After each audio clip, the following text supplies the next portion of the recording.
presentation, and then we will have James McIntosh, No, Dr. McIntyre. Dr. McIntosh, give his rebuttal.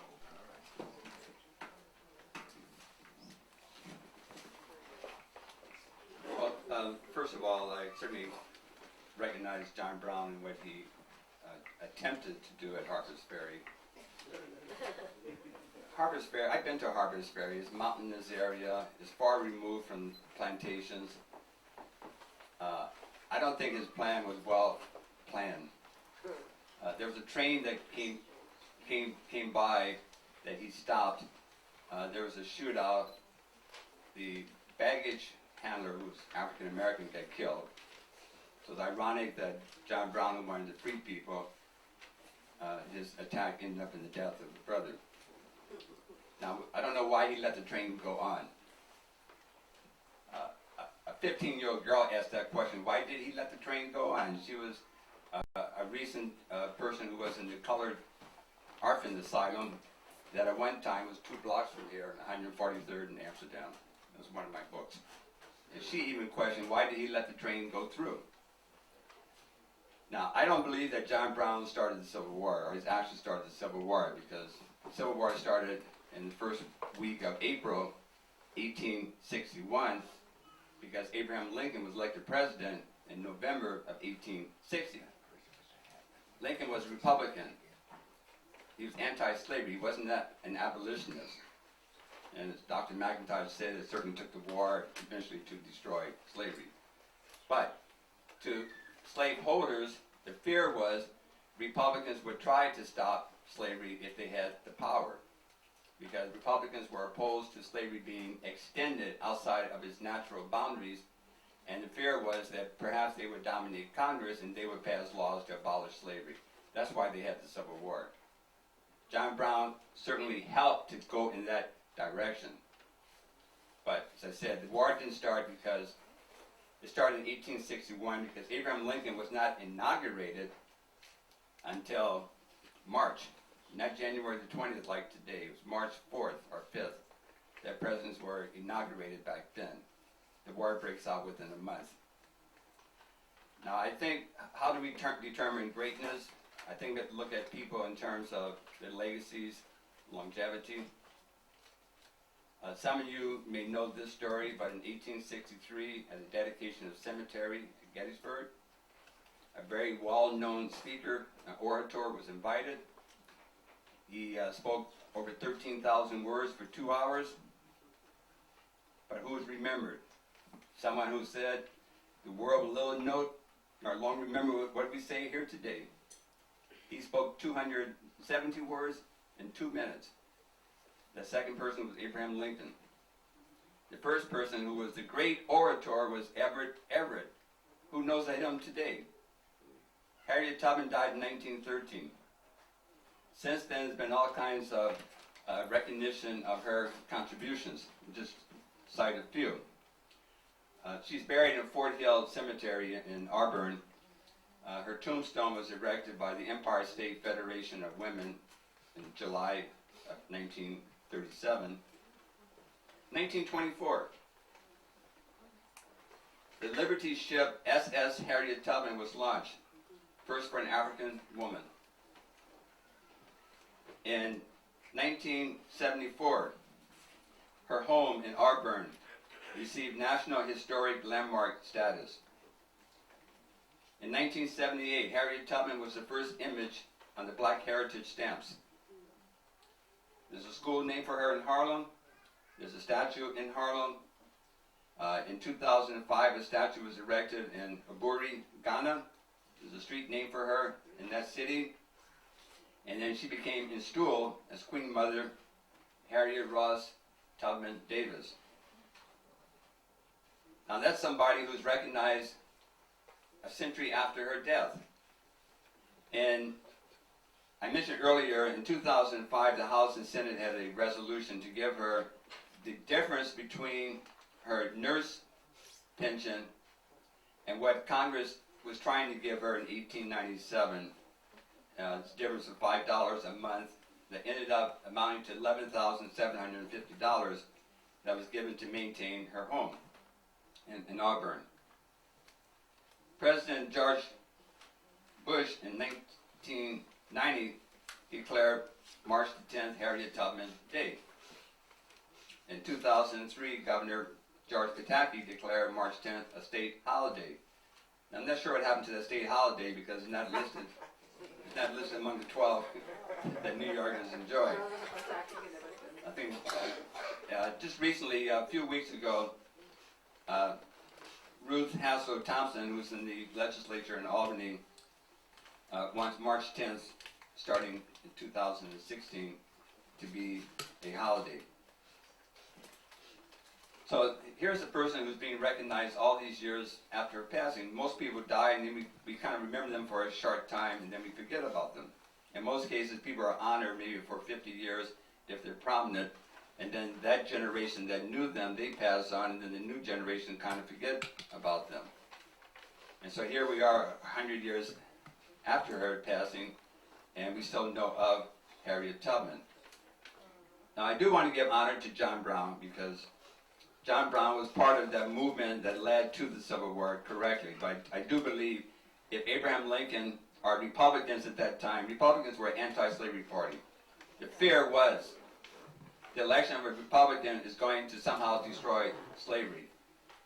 Obviously what John Brown did pushed them because they thought other Republicans may be more like John Brown even though they weren't.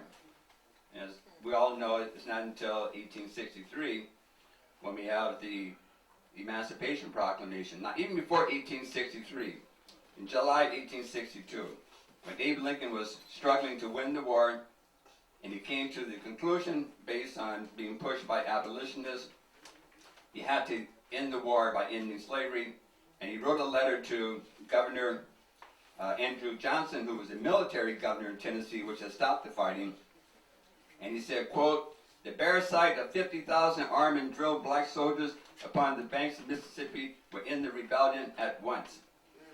That's a very important statement, because as Dr. McIntosh said, we had 179,000. We see the figure 186,000, that includes 7,000 white officers. We had 38,000 black men killed in the war.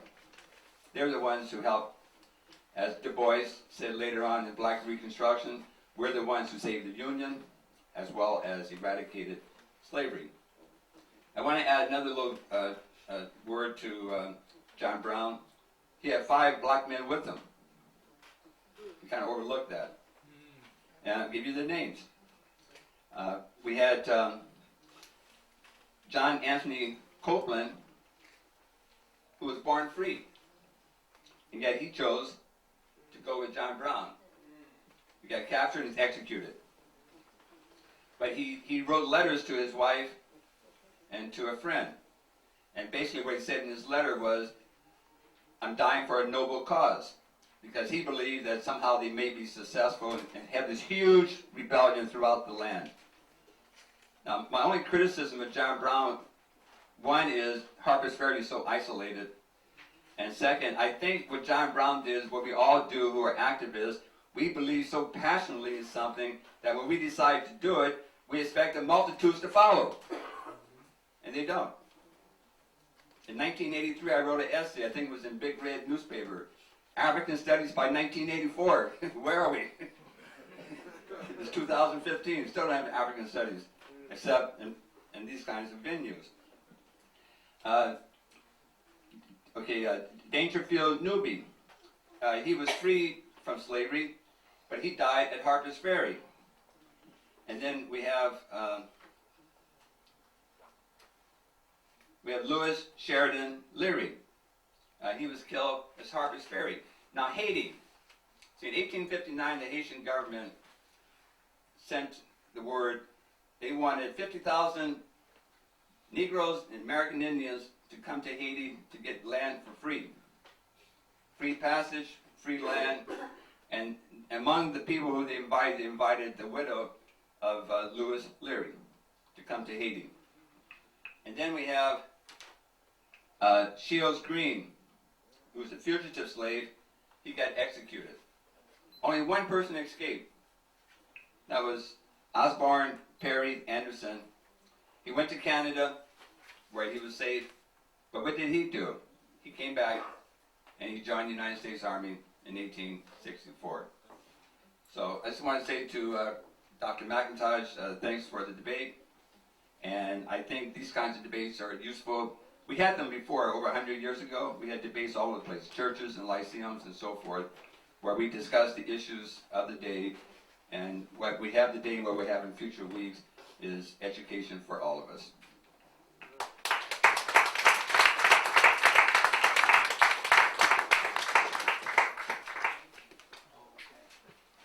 And now we will have Dr. McIntosh's rebuttal.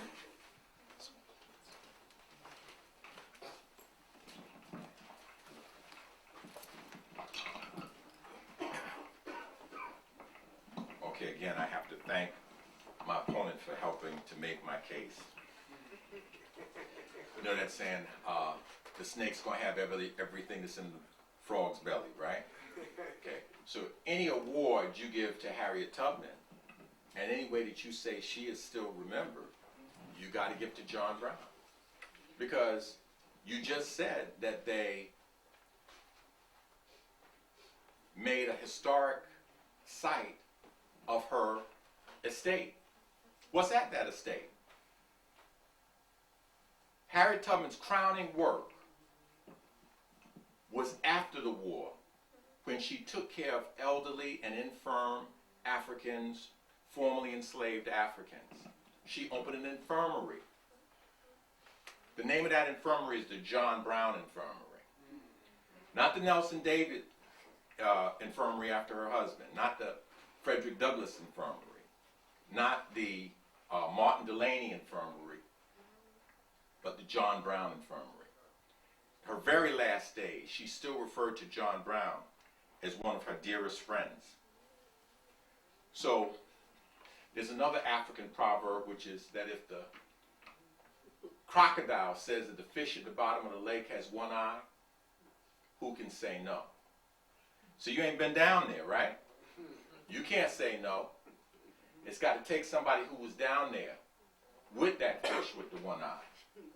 And when we're talking about people that were in that deep lake of struggle, the deep lake of sacrifice, the deep lake of commitment, we're talking about people like Harriet Tubman. We're talking about people like Frederick Douglass.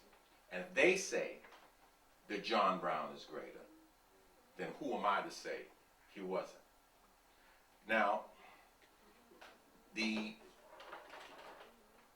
issue of whether or not he's still remembered versus Harriet Tubman, I want you all to join me now in the song about Harriet Tubman. I'll hum again. Nothing, right? Right?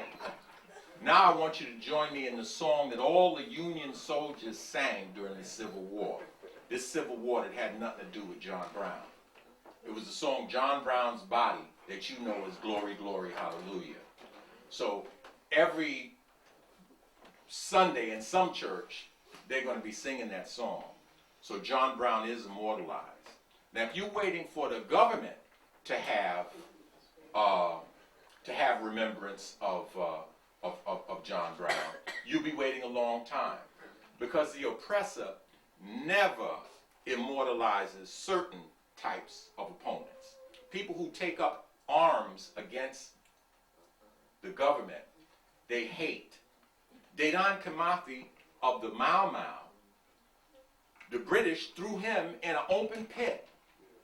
And when Kenya got its independence, they actually wanted to fight with the Kenyans to keep them from digging him up and giving him the place of honor that he deserved as a freedom fighter. For white America, some heroes are safe heroes. Dead heroes are safe heroes, you see.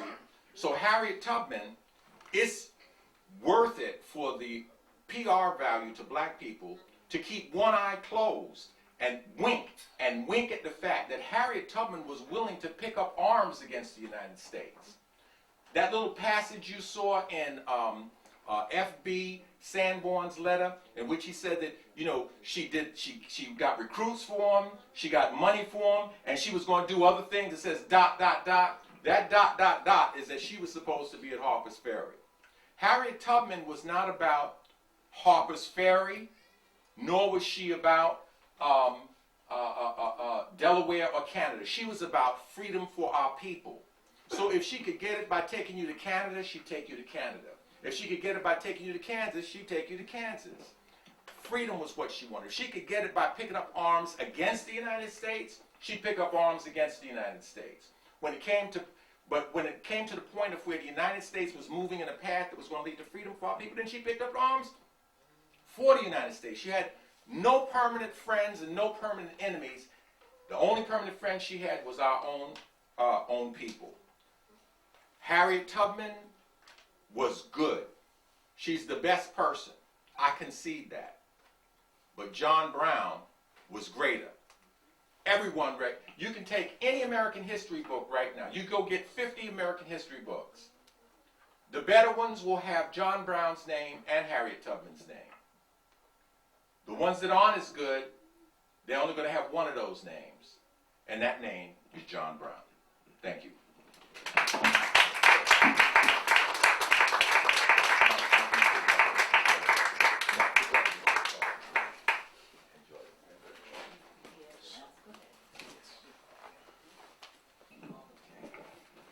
And so now, after absorbing all of that information, we're going to have a question and answer period where any questions you may have developed during the course of the debate, you can pose to both of the debaters, and to the best of their ability, they'll try to answer your questions.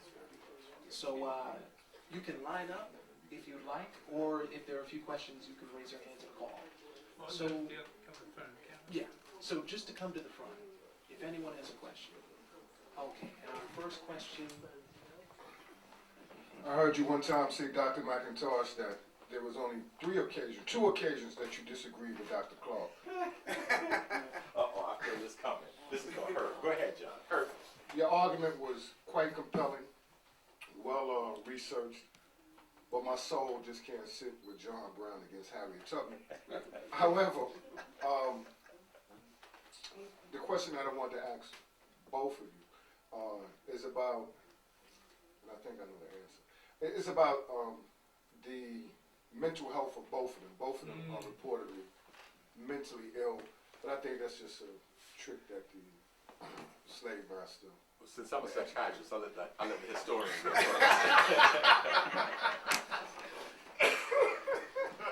I mean, I think I said at the beginning when I talked about drapetomania and the dysesthesia, the edopic that dealt with. Why would someone enslaved want to be free? They have to be nuts. See? Because the mythology was, they were happy and go-lucky, and even some history books. There was a book about Ulysses S. Grant, written around 1913. And it was talking about the Civil War, and it said the slaves sat under the tree playing the banjo, and every few minutes they say, "Is I free yet? Is I free yet?" So obviously, see, history is not a science, and historians look at evidence and give interpretations.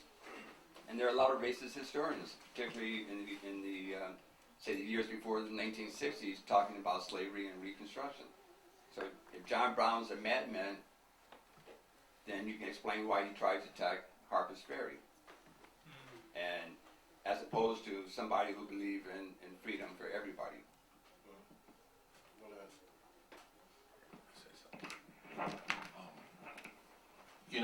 I'll carry that one step further. Not only wasn't he a madman, he wasn't impulsive and a person that didn't plan. This guy did a lot of planning and a lot of work. You can't blame a freedom fighter for not being successful in a military. There are military battles that he won. There were battles that he won where he was outnumbered. And I'm talking about in Kansas. But in this particular situation, Harriet Tubman was a vital piece that he needed. Harriet Tubman was the only person that had that reputation where masses of black people would come out.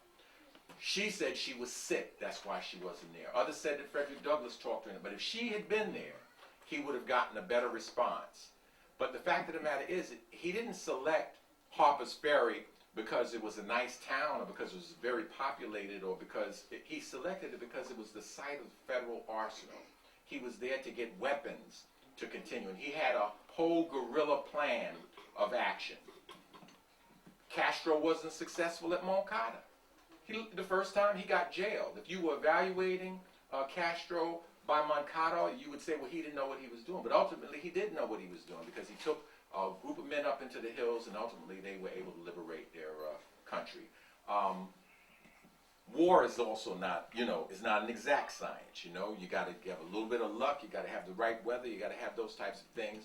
John Brown, to his credit, he didn't stop just because he didn't have the people. He was determined that he was going to end slavery, and he gave it his best shot. And in his death, I think he actually was able to put into motion those forces which did end the slavery. I forgive you, Brother John. John is making reference to the fact that me and Dr. J, we said it was only one time, me 2 times and Dr. J 1 time that we disagreed with Dr. Clarke. We won't tell you what those times were, but my buddy John up there was saying this is one time he got to disagree with me. But I think that I disagree with myself. We set up the lectures, and anytime there's nobody that will take one of the sides, I have to take it. So we have on the original flyer, it doesn't mean necessarily that you agree with the side that you take. We got to have a debate. We can't have a debate if we both argue the same side. But I can talk about Harriet Tubman all day long. This piece he said, when I read Harriet Tubman, where she was talking about what she did with those soldiers that you brought out, I mean, literally tears came to my eyes because I'm thinking, man, we got all of these people with MDs and nurses degrees and so on and so forth. We got millions of people dying in the Congo. Really? But Harriet knew in that second, she couldn't even read. But she went and joined, worked as a nurse, a spy, did all those kinds of things. She was a very sophisticated woman. And as for respect to her mental capabilities, this sister was sharp. I told you that negotiation she did with Hunter around getting Montgomery, a person that she knew from the Kansas Wars with John Brown, to be there. And John Brown, well, we need more crazy people like that.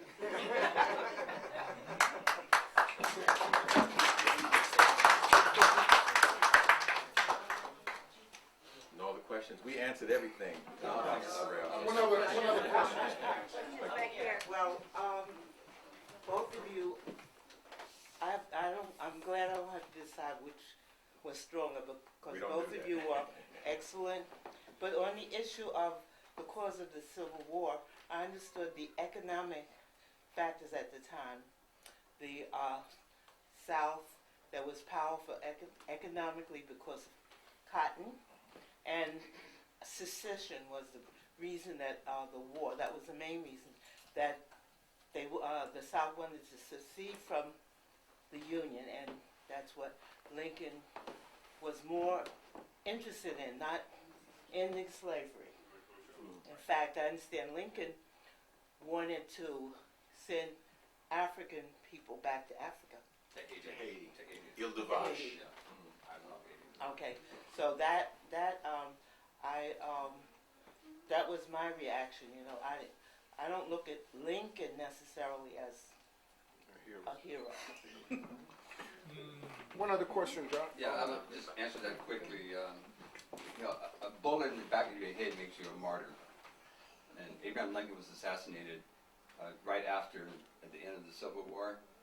But if you look at his background, Leron Bennett wrote an article, I think around 1968, was Abe Lincoln a white supremacist? And Leron Bennett said, definitely. And you can find in Abe Lincoln's background, he made racist jokes. He, in a debate in 1858, because he ran for a seat for the United States Senate from Illinois against Stephen Douglas, and in that debate, Lincoln said that he did not believe that Negroes should be voters, nor jurors, nor intermarried with whites. And then when he became elected president, in his inaugural address, he said, basically, if the country can be half slave and half free, so be it. And when the war breaks out, he immediately tells Union commanders, return any runaways. If they come to your camp, looking for sanctuaries, have a truce and have the enemy come over and reclaim their runaways. Also, he told the police chief in Washington, D.C., we've seen these strange-looking black faces, put them in the jails. Because Washington had around 50,000 folks enslaved until 1862 when Congress emancipated them. So he's telling people, put the strange faces in jails so people from Maryland and Virginia can come over and look for their runaways. If the war had ended prior to 1865, it ended in 1861, as people thought it was going to be like 6 months, slavery would have continued. If it ended in 1862, slavery would have continued. It's not until I said July of 1862 that the North is not winning the way it wants to. There's all this concern about casualties. Civil War killed between 620,000 and 700,000 Americans. That's more Americans killed than all the wars Americans fought in combined. Because a lot died of diseases as opposed to bullets. But in 1862, Lincoln told his cabinet, I think it's time to maybe use emancipation as a military weapon. They said, don't do it now. You look foolish. You're not really winning. Wait until you get a big battle. And that battle occurred in September 1862 at Antietam in Maryland. And Robert E. Lee was trying to get into that portion of western Maryland, circle around and come back to Washington and capture Washington, hoping that would end the war. And that battle, Robert E. Lee's army had to be repulsed. And Lincoln said, that's my victory. That's why he issued a preliminary Emancipation Proclamation on September, I think it was 22nd, 1862, saying, if, big if here, if these states are fighting against us on New Year's Day, 1863, I'm going to issue an Emancipation Proclamation in areas under rebellion. If the Confederate States had said on December the 31st, 1862, y'all, we give up, let's have a truce. You think about the cotton you'd be picking right now. So the fact that, and then finally see the crux of the Emancipation Proclamation is very dry. It's only a page or so, very dry. Not like the eloquence of the Gettysburg Address. In there he said, slaves in areas under rebellion shall be free. And then he named all the areas under rebellion. It didn't include 5 states. It didn't include Maryland, didn't include Delaware, didn't include Missouri, didn't include Kentucky, didn't include Tennessee because they weren't fighting. And didn't include parts of states like New Orleans, that area, the Sea Islands off Georgia and South Carolina, the area across from Washington, D.C. and Northern Virginia. And then, obviously, if the Army of the Union didn't get down to the South, no one's free. That's why you have Juneteenth. Wasn't Lincoln part black? Pardon? Wasn't Lincoln part black? I don't accept those. Lincoln biracial. I still want to answer this last question. Everything that Dr. Sorrell said, and then we want to just add 2 more things. One, it's also reported that Lincoln prosecuted an escaped African when he was a prosecutor in Illinois. It's also reported, well, it's not reported, this is just a fact.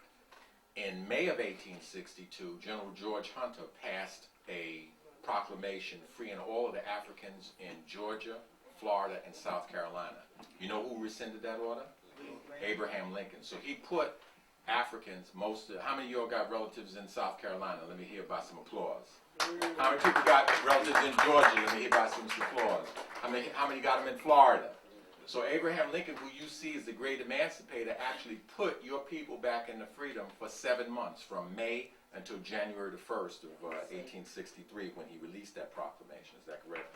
Yeah, same in Missouri too. The Fremont, General The Fremont, yeah. Missouri issued a proclamation, basically taking enslaved people, rebels, and he said, no, you can't do that. You can't do that. So. Yeah, he put them under martial law. But the bottom line is, some people say, well, that was only 7 months. I say, hey, you couldn't do 7 hours in slavery, if you knew what it was really like. So, no, we're not holding up Lincoln. We're not holding up. Was he biracial? No. Well, let me answer that one. I don't like people telling me that some people, Abe Lincoln or Warren Harding or Andrew Jackson, great-great-grandmammy or somebody, because if they were part African, then they're race traitors. Right. Because the things that they did, Andrew Jackson killed Indians. He was known as the Indian killer. And I mean, think about all the atrocities that they did, and then somehow I think something's wrong with us, and Dr. McIntyre, psychiatrist, he can explain it better than I can. Something's wrong with us, and we got to go out there and grab and try to find somebody who might be related.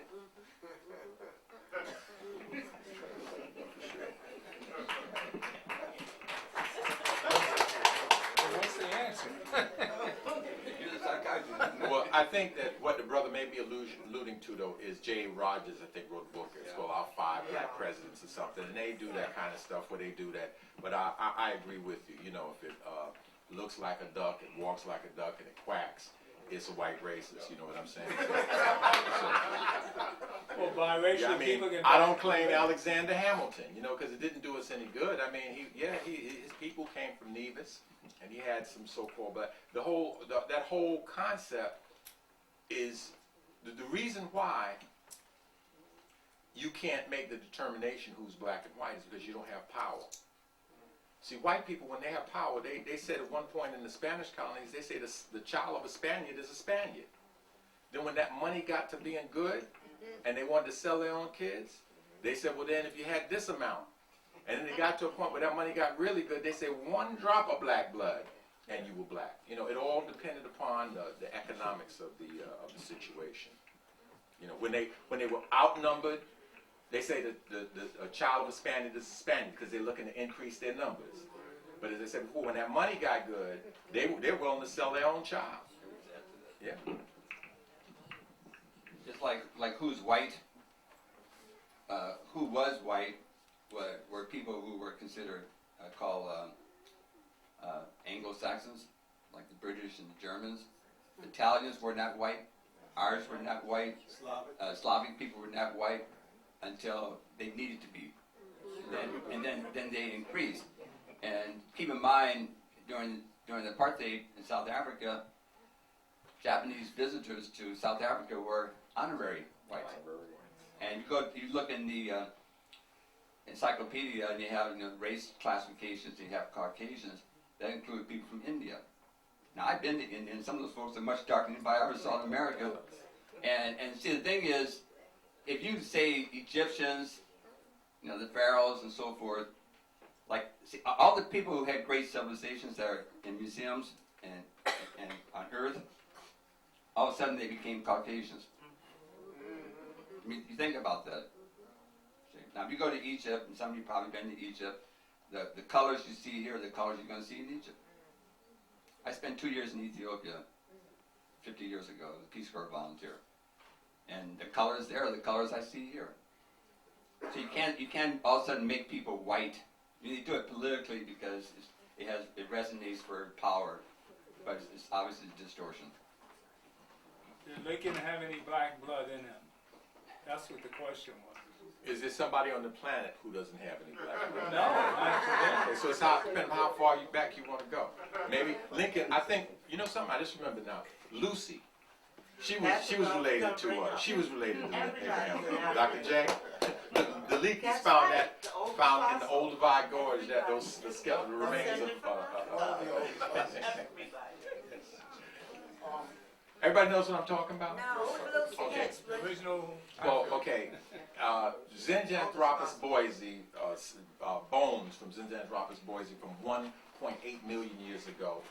These grave robbers, archaeologists called the Leakey family, they discovered these bones in the Old Divide Gorge. And they say this is the earliest human type. Dr. Jeffries makes a differentiation between Homo sapiens and Homo sapiens sapiens or whatever. But the bottom line is that the earliest people,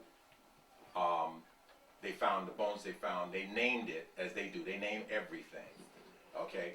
They name your book on mathematics the Moscow Papyrus. They name your book on medicine the Edwin Smith Papyrus, and they named the bones of this African. They named her Lucy.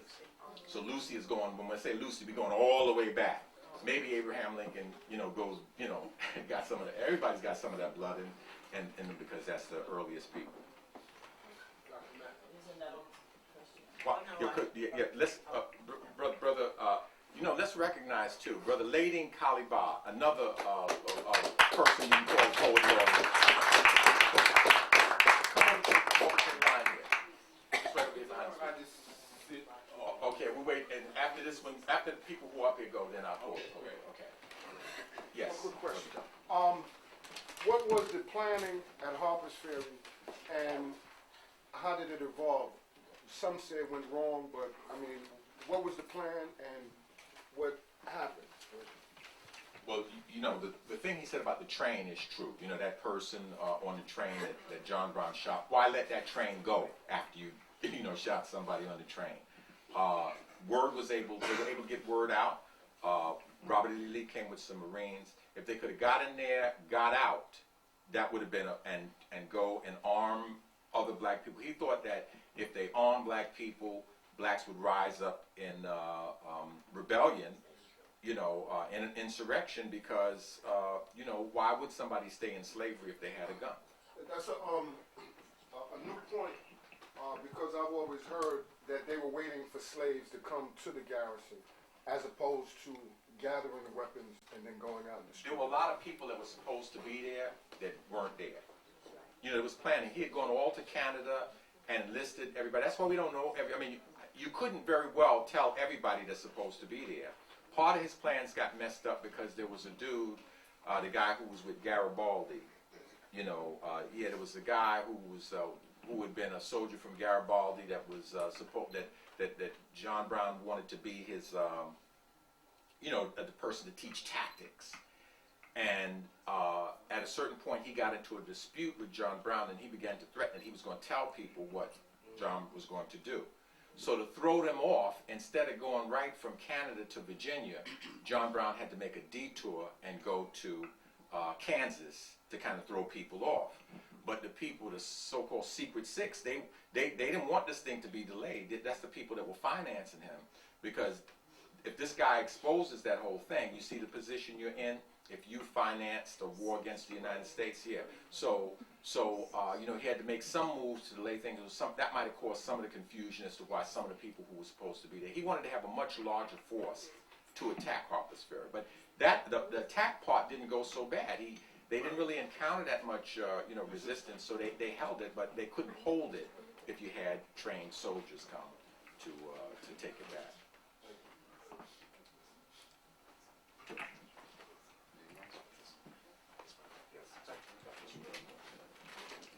How you doing, Professor Sorrell? How you doing, Brother McIntosh? With regards to white supremacy, A little louder. with regards to white supremacy, is it possible that John Brown's expectations that Frederick Douglass and Harriet Tubman would follow him, could that have been a result of some level of white supremacy, where he felt that he should be in charge and that he should be taking the lead? Well, let me just say this. There's one quote where John Brown was talking about going to a place that was going to be some homestead lands for black people, and he wanted to go there among them to help, because he was a skilled farmer. This cat, in agricultural journals, were talking about John Brown's. I'm talking about before, not John Brown the activist, the same John Brown, but John Brown the sheep herder. He knew some techniques for raising sheep that people didn't know. So he was being cited in agricultural journals. But John Brown felt that he could go there, and the words he used was he wanted to be a kind father to them. Okay. Now, on the one hand, you could say, well, yeah, that's that paternalism, that's that white supremacy, so on and so forth. But when to take it and put it in the whole context of his life, I think he was really more recognizing how infantilizing it is to keep a person in bondage. When you keep a person in bondage and they don't know what to do unless somebody else, they're doing it for somebody else. They know the little aspect of farming that they were asked to do, and now they're going to go in a situation where they have to be self-sufficient. I think that he was thinking that way. So in terms of his expectations that they would automatically follow him, I think there were some things where they did follow him. Okay, the problem is that you're talking about armed hostilities. And a lot of people that will follow you verbally and follow you to a meeting, he didn't make himself. At the provisional government, at the organization in Canada, when they selected a provisional government for to represent the enslaved Africans of the Americas or of America, You know, he didn't make himself. He was made commander-in-chief. So that's why they be following him, because he's commander-in-chief, not because he's a white man. You see? So I can't say, I mean, white supremacy is something you can't escape. You know, you can't escape. It's a pervasive force. It's a major force. It has been a major force. It's in us, and it's in Europeans. But to the extent that somebody could have as little as possible, he seemed to have as little as possible of that. So I don't think that his expecting them to follow him was based on that. His expecting them to follow them was based on the fact that he was selected as the commander-in-chief at their provisional government meeting that they had in Canada. You see what I'm saying? He was the president. You know. Yeah. But no, I'm saying, but could it be? You never hear me say that it couldn't be. I wouldn't say it couldn't be, but I'm just saying I think that probably was more the fact that he was, now if he was elected the secretary, as was Martin Delany. Martin Delany was elected secretary, and Martin Delany was the president, and he was expecting them to follow him. Then I would say that was racism. But if he's selected as the president, and you expect somebody to follow you if you're the president. Yes. That's good. Logic. Yes, logic.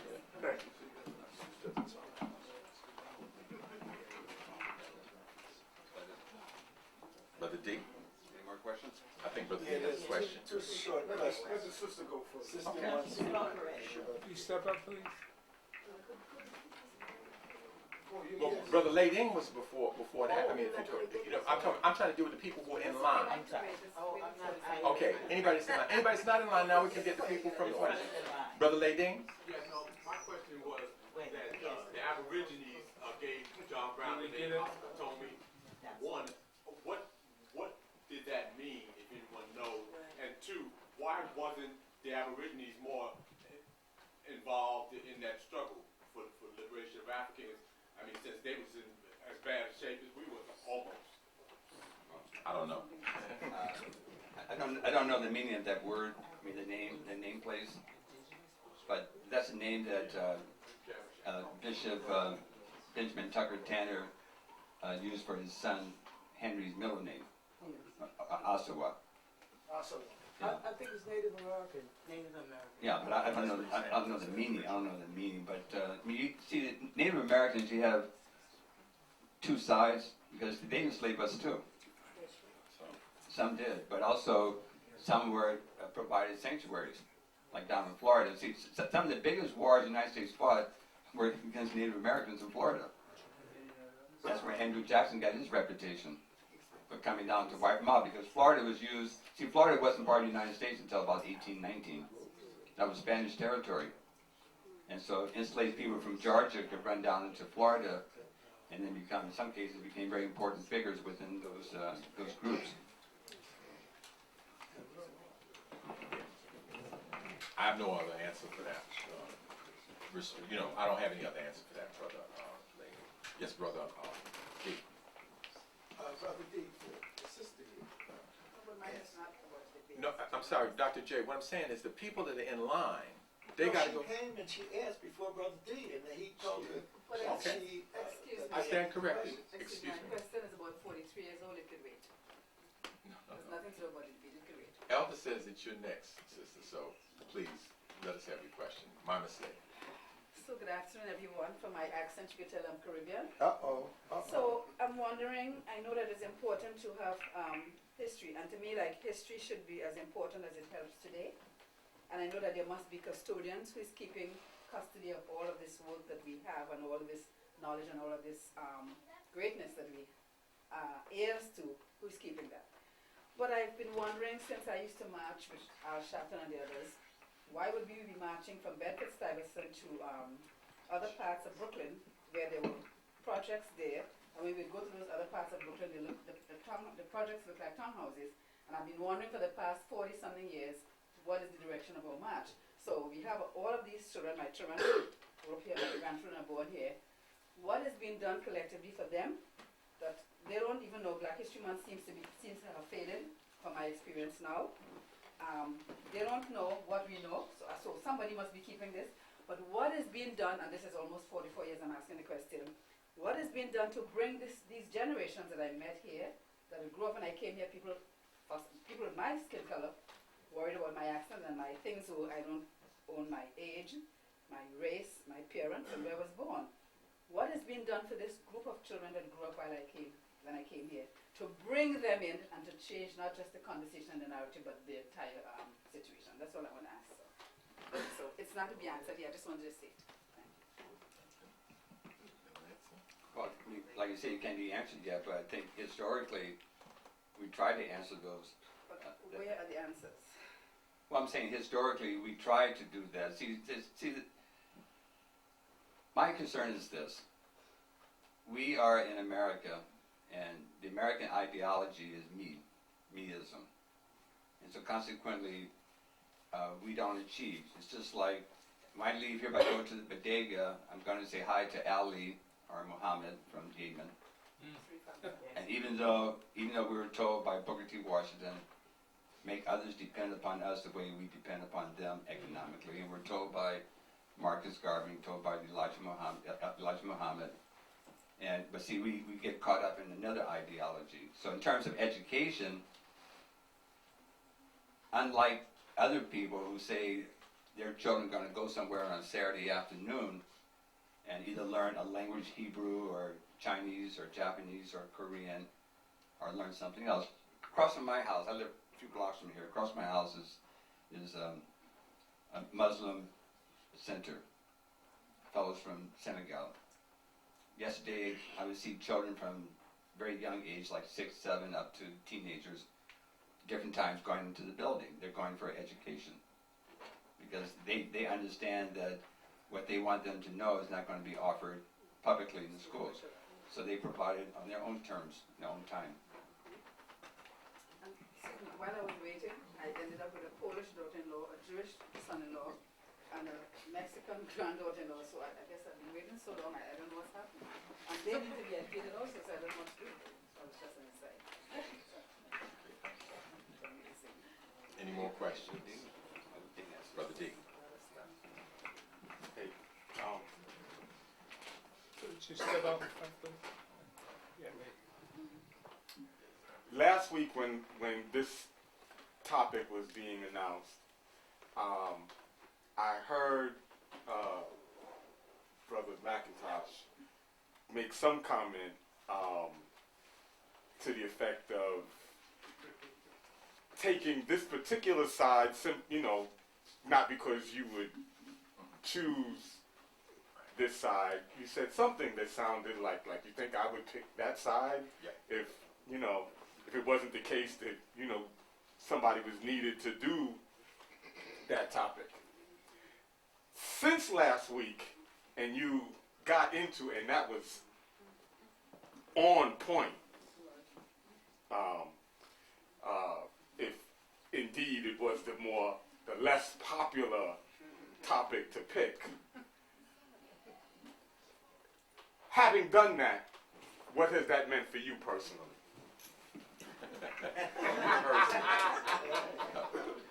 Listen, I actually got caught on time here today, so I had to stop.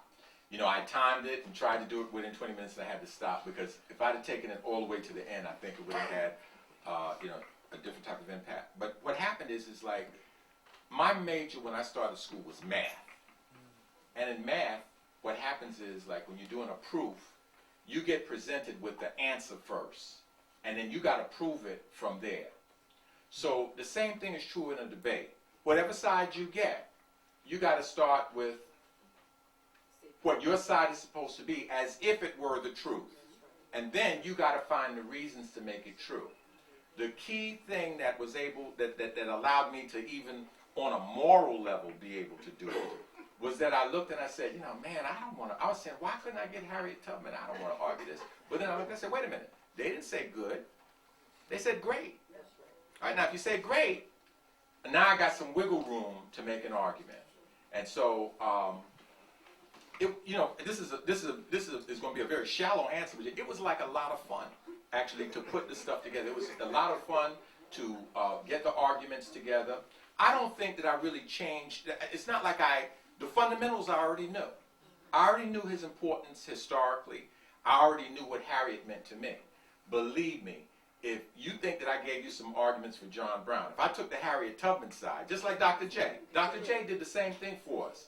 He is a Garveyite, but he took the Du Bois side in the Garvey argument, and he presented it so well, you would think he was a follower of Du Bois.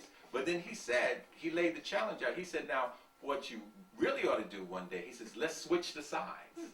And see, that's something that, you know, that could be done in the future. What we really want, we don't want a winner and a loser.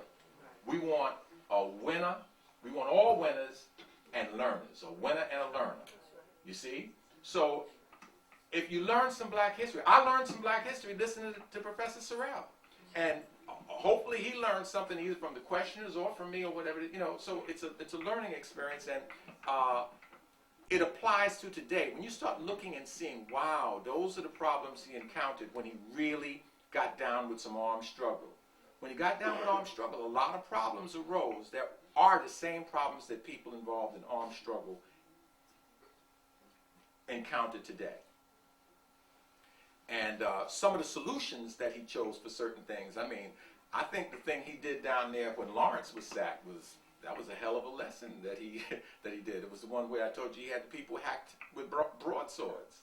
You know, that'll tell you, don't come in, burn our town down again. You know what I mean? That'll learn them, you know. Like Nina Simone said, that'll learn you. You know. Okay, so it was a learning experience for me. That's what I would say. It was a learning experience, and I enjoyed it. And Dr. Sorrell had the easy side, but I'm sure he could have argued. You could have done John Brown, right? Yeah, you could have done John Brown. And in fact, first of all, let's have a hand for Dr. Sorrell, because he's taken about 3 of the topics that we have here. I don't remember now whether you've done the 3 or 4, whatever it is, because in the beginning I couldn't get people to argue certain sides, and he took them. And I mean, he took sides that necessarily weren't popular sides. So I hope everybody's having fun. I hope everybody is learning something. That's what Professor Clarke would have wanted, and I know that's what Dr. J and Dr. Sanford and Sister Dobson want here.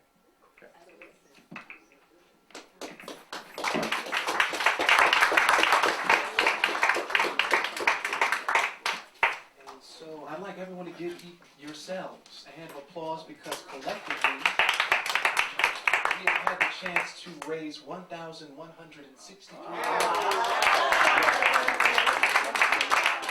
And so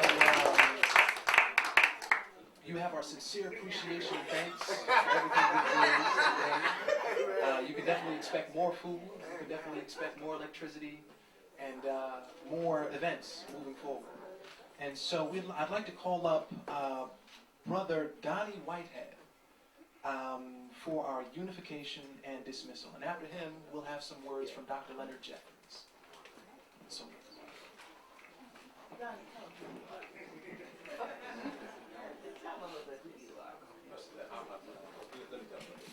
okay, this is Brother Donnie Whitehead, long-time activist, especially.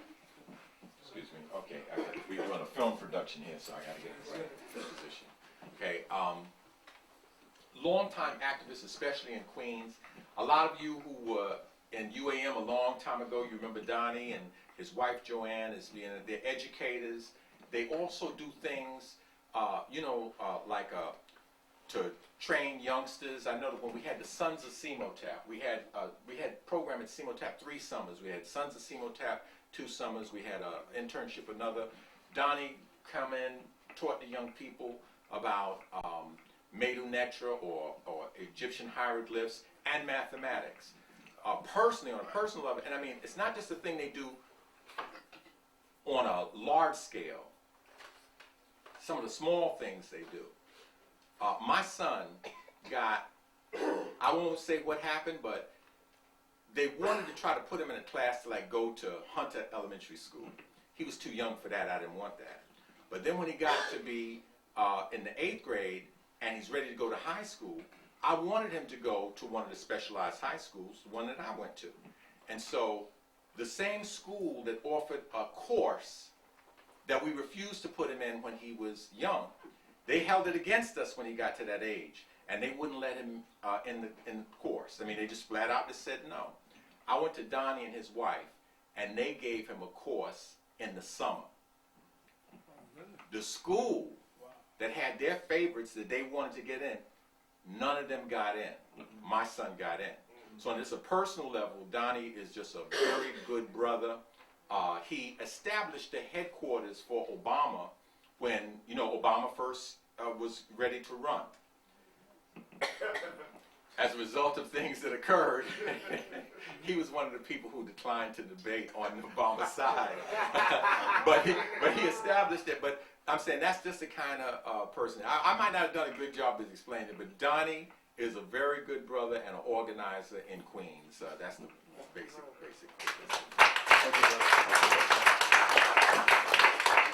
Okay. I would say let's give a great hand to our learned doctors in the debate with Harriet and John Brown.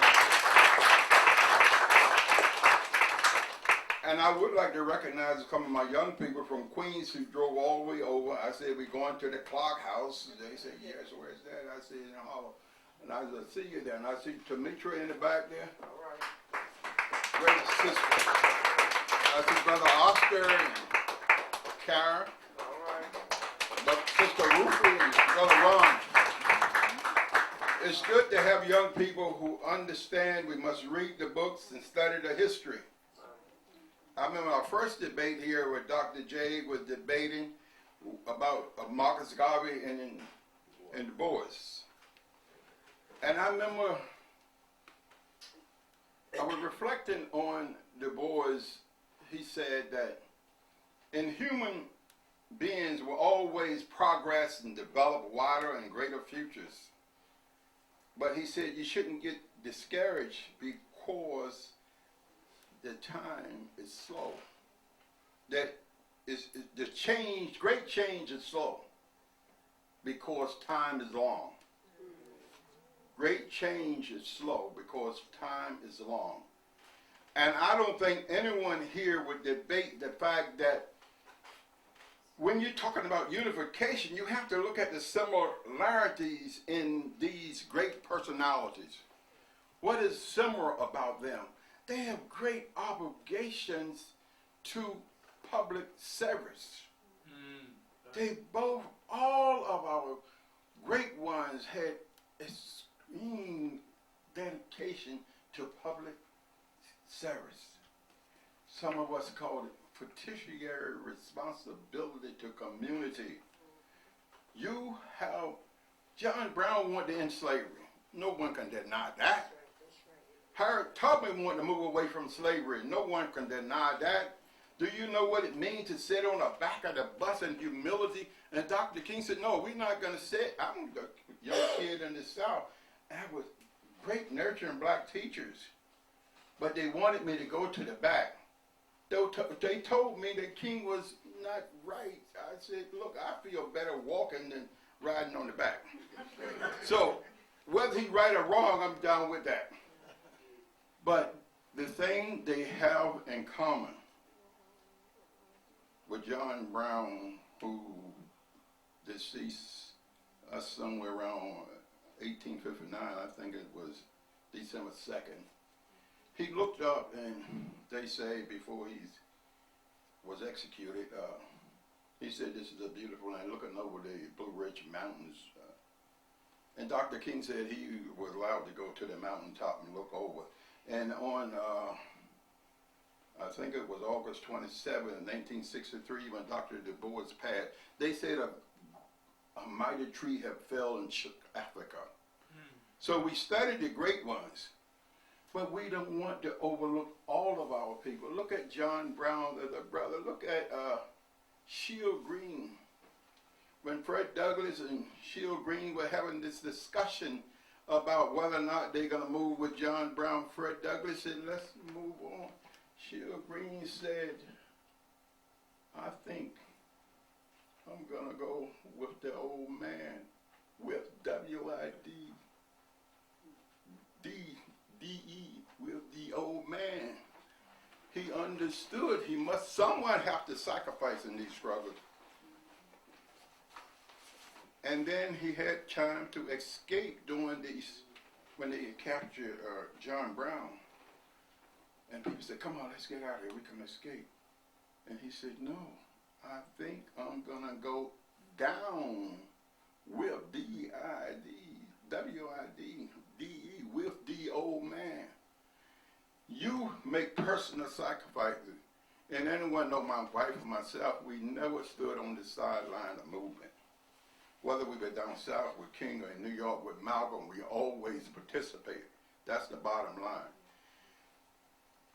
The unification thing is must do what we have to do as a group. When Dr. J was talking about Econo Large in Africa, he got a few $1,000 of our money to go with it. My point is this, we got to go down, rise together, go down together. But, and whatever we do, don't get too caught up on the differences, get caught up on the similarities, because all to make great public sacrifice. Thank you. Yes.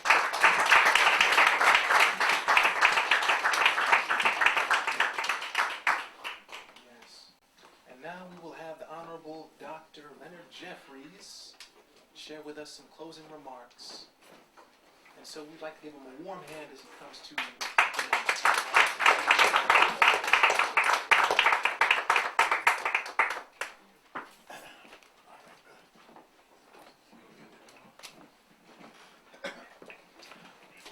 Hotel family,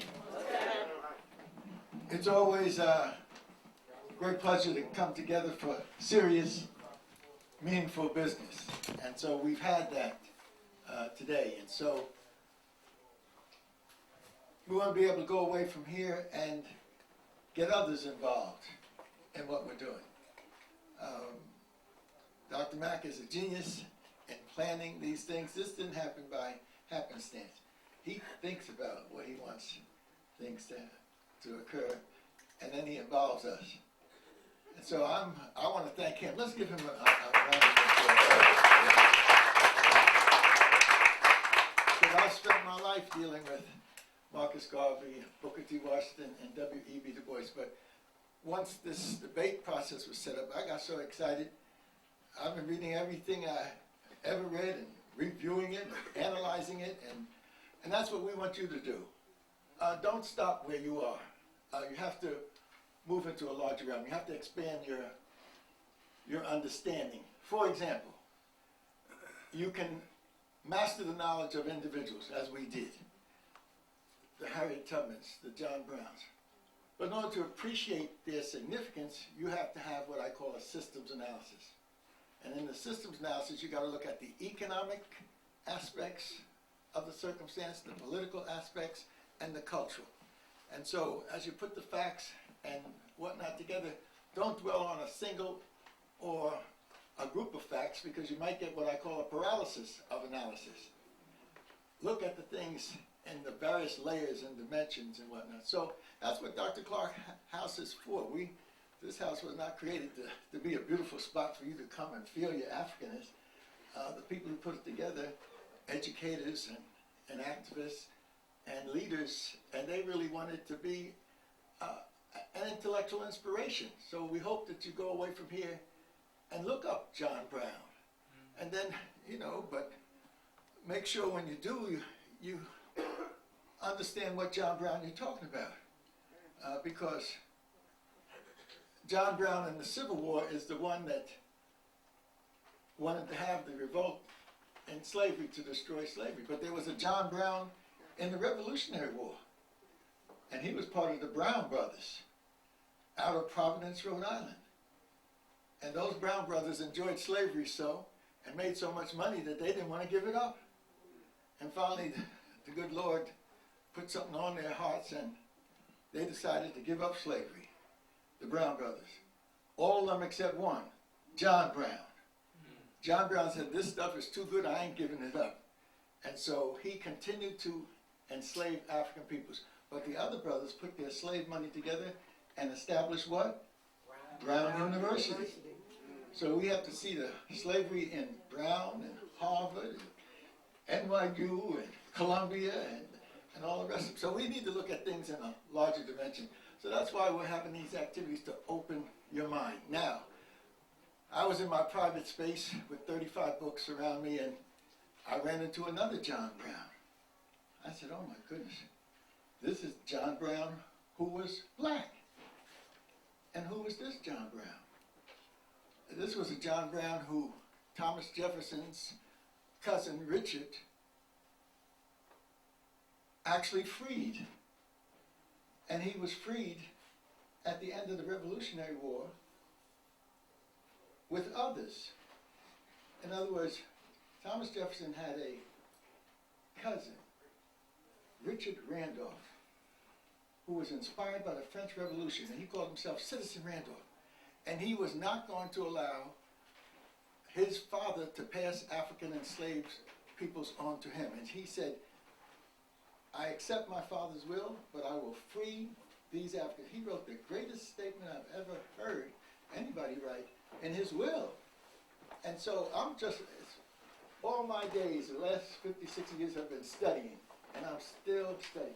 This is a black man who was freed by the cousin of Thomas Jefferson, and he became part of the free black community that was established near Farmville, Virginia in the early 1800s, a free black community. And white folks disparaged it, but what did he say? Reparations now. He said, I can free them, but if they don't have the wherewithal to survive, it doesn't mean anything. So this is an example we need to take up and hold it up, that if you're going to have freedom, you've got to have some substance to build the freedom on. So I'm saying for each of these instances, we can learn and expand our understanding. So we want you to come back. This place has been set up to be a special spot for our community. Let some of your friends and family know. And also know that it represents the model of what we should do. No one person made this place a special place. It was done collectively. And the women, of course, have a special understanding of collectivity because they're the ones that produce the babies. And so they understand that you got to work together, and then you got to share. And so Regent Sanford has led her sisters like Betty Dotson and a whole host of others. You saw our sister coming up. She's taking care of downstairs, Sister Wimberly, and then we take care of upstairs. And Regent Sanford is praying for us all in Philadelphia. But it's a family affair. And when you talk about the Harriet Tubman, Sir John Truce, the Fred Douglasses, it's a family affair. And so we want to be able to expand this family of Clarke House so that we can have the type of support that you're now giving, and we can make it a regular part of what we do. So thank you very much, brothers and sisters. This is a special day. I wanted to look for Gil Noble's daughter. Her car broke down. She wanted me to bring her and pick her up, but I learned it too late. But this is the birthday of Gil Noble, February 22nd. His birthday. And he was an enormous giant. So next week I'll try to get her here, and then we'll celebrate Gil Noble's February 22nd birthday. But we're celebrating his life and his legacy. This is Dr. Clarke's 100th year. This is Gil Noble's 84th year. This is Len Jeffries and Rosalind Jeffries' 78th year. We're long distance runners in the struggle. And so just as our brother here, our professor, William Sorrell, he's part of the City University system. I retired 2 years ago. They told well, look, they got good retirements in the system, and so we're glad that we were able to stay in there and be long distance runners. So, brothers and sisters, what you see we have here is something we need to build on, and it's a model. And my sister, just to end it, you're not going to find the solutions that you're looking for, but you need to understand the circumstances. Dr. Wade Noble is one of our great brothers, and we need to get him here to speak to us. He said it best: African people everywhere suffer greatly from a shattered consciousness and a fractured identity. And that's what our great work is, to try to get that consciousness in the right direction and that identity straight. So thank you very much.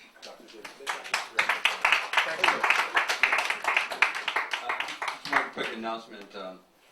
Just want to introduce, have her stand up, Madge Allen.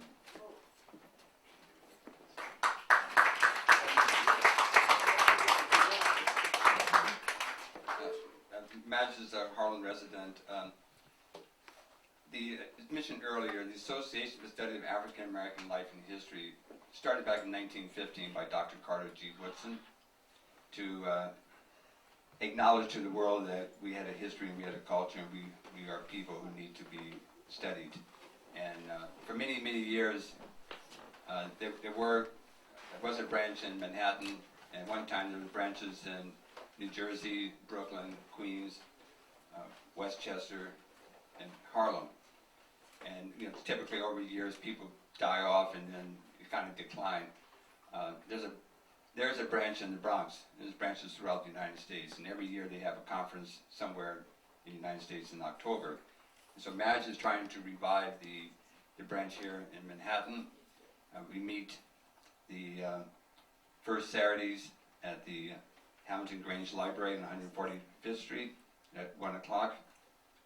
And if you have an interest, you should at least try to see her before you leave, or make contact, maybe to see her or speak with her another time. So, Matt, you want to say just a few words? Could you repeat the time that you meet again? So. We meet every first Saturday in the month at 1 o'clock from 1 to 3 o'clock. On this March the 7th, Dr. Sorrell is going to be leading a book discussion on the history of the Negro Church. Could you please come out and join us? Brothers and sisters, let's have a hand for Brother Dr. Sorrell, Dr. Jeffries, Sister Madge, and then let's come up, Mike. Everybody give Mike. Didn't Mike do a good job today? Give Mike Bell a round of applause. Okay. Please get home safe. And next week we have a debate on which is more important, the 3 R's or Black history. Our debaters will be Hank Williams and Basir Mchawi. Those of you who remember, Basir is who debated Dr. Jeffries on the Du Bois issue. It's going to be a hot one. So hope to see you again next week. Thank you. And family, my wife and I, we have an extended family. And one of our youngsters who was born in Queens, but he grew up in Alabama, in Birmingham, he's here. Stefan, put your hand in the air so people can see. Give him a round of applause. Thank you, Stefan. Did Lenore leave? Sister Lenore. Another person you couldn't